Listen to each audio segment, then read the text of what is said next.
ভাষাচিত্রে আজকে 13ই মার্চ 2026 মোড়ক উন্মোচন হতে যাচ্ছে একটি অসাধারণ বইয়ের। এই বইটি আমেরিকায় রবীন্দ্রনাথ লিখেছেন আবদুল্লাহ জাহিদ।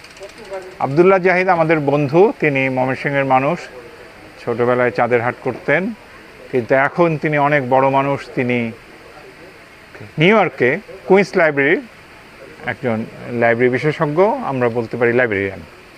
তো আমি যখন নিউ ইয়র্কে যাই তখন তিনি কুইন্স লাইব্রেরিতে আমাদের অনুষ্ঠান করেন। আমি কুইন্স লাইব্রেরিতে দুটো অনুষ্ঠান করেছি, একটা ব্যালাড অব আয়েশা নিয়ে আর একটা মা বই নিয়ে। আমাদের আবদুল্লাহ জাহিদ ভাই একটা ভালো লেখক, খুব ভালো লেখক একজন। তার একটা অসাধারণ গবেষণা গ্রন্থ আছে, অনেকগুলি গবেষণা গ্রন্থ আছে, যেমন 1971 আমেরিকার ভূমিকা নিয়ে তার গবেষণা আছে। এই বইটা তার শ্রেষ্ঠ বই, এবং আমি বলবো বাংলাদেশে এবার বইমেলায় যতগুলো বই বেরিয়েছে এই বইটাকে গণ্য করতে হবে। আমেরিকায় রবীন্দ্রনাথ, কারণ আমাদের আবদুল্লাহ জাহিদের অনেকগুলো মৌলিক আবিষ্কার আছে। উনি আমেরিকায় পত্রপত্রিকা খুঁজে খুঁজে বের করেছেন, রিসার্চ করেছেন, গবেষণা করেছেন যে রবীন্দ্রনাথ সম্পর্কে আর কি জানা যায়, আমেরিকায় রবীন্দ্রনাথ সম্পর্কে আর কি জানা যায়। আপনারা জানেন কি না জানি না যে রবীন্দ্রনাথ ঠাকুর যে গীতাঞ্জলি অনুবাদ করলেন সংস সাফারিং, এটার ফান্ডেড ফিটাসে হারিয়ে গিয়েছিল। পরে তিনি আবার পেলেন, এবং তারপরে এটা ওই শিকাগোতে আমেরিকার কাগজগুলিতে এই অনুবাদগুলি ছাপা হলো। তখন হইচই পড়ে গেল, ইয়েস তো পাগল হয়ে গেলেন পড়ে, এবং তখন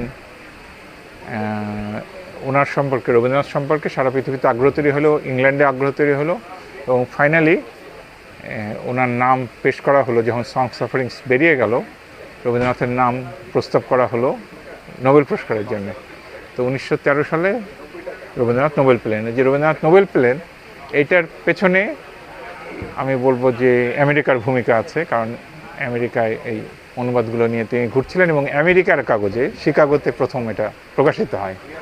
আর আমি বলি যে ওই দিন যদি এই পাণ্ডুলিপিটা যে হারিয়ে গেল, এটা যদি আর ফেরত পাওয়া না যেত, তাহলে উনি আর নোবেল পুরস্কার পান না। উনি যদি রবীন্দ্রনাথ যদি নোবেল পুরস্কার না পেত, তাহলে বাঙালি যে একটা প্রাইড, একটা গৌরববোধ যে আমরা বাঙালি, আমরা শ্রেষ্ঠ, আমরা পারি, আমরা মাওরাদের চাইতে ভালো, এটা 1960-এর দশকে যে বাঙালি জাতীয়তাবাদ বাংলাদেশে দেখা দিল, এটার পিছনে কিন্তু রবীন্দ্রনাথের নোবেল পুরস্কার পাওয়াটা একটা বড় কারণ।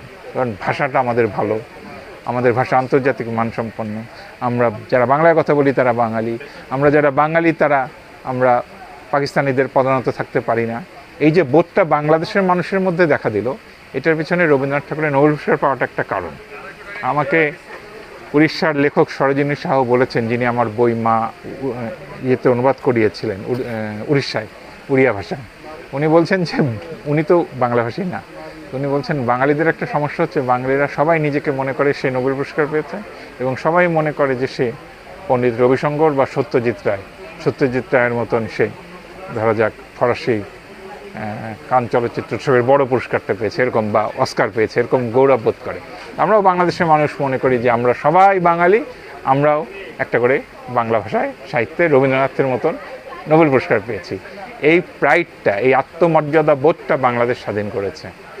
তো সেই জন্যে আমি আমেরিকার রবীন্দ্রনাথ এই জিনিসটাকে খুব গুরুত্বপূর্ণ মনে করি, এবং এই বইটা আমেরিকার সরকারি গোপননীতিতে রবীন্দ্রনাথের নাম।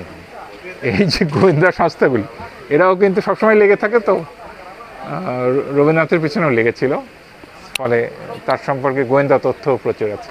তো এই বইটা একটা খুব ভালো বই, সবার এই বইটা সংগ্রহ করা উচিত। এইবার 2026-এর বাংলাদেশের বাংলা একাডেমির বইমেলার একটি শ্রেষ্ঠ গ্রন্থের নাম আমেরিকায় রবীন্দ্রনাথ লিখেছেন আবদুল্লাহ জাহিদ, প্রকাশ করেছে ভাষাচিত্র। আপনারা সবাই সংগ্রহ করবেন।